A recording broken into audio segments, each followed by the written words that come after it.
புதுக்கோட்டை பழனிக்குமார் மாடு பாப்பீஸ் வழங்க ஒரு மெத்தப்பா.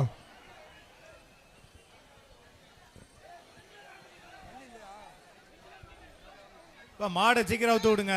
கிங் மேக்கர் ஐஏஎஸ் அகாடமி வழங்கும் முதல் மாடுபிடி வீரருக்கு 3 லட்சம். புதுக்கோட்டை இரண்டாம் மாடுபிடி வீரருக்கு புதுக்கோட்டை பழனிக்குமார் மாடு மூன்றாம் மாடுபிடி வீரருக்கு பாப்பீஸ் வழங்க ஒரு மெத்தப்பா. பணத்தை வாரி வழங்க காத்து கொண்டிருக்கிறார்கள்.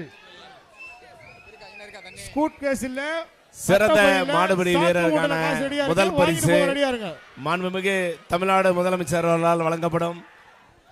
சூப்பரான மாடுபா. சிறந்த மாடுபிடி வீரருக்கான முதல் பரிசு மாண்புமிகு தமிழ்நாடு முதலமைச்சரால் வழங்கப்படும் ஒரு கார் பரிசாக வழங்கப்படுகிறது. அடுத்ததாக சிறந்த காளைக்கான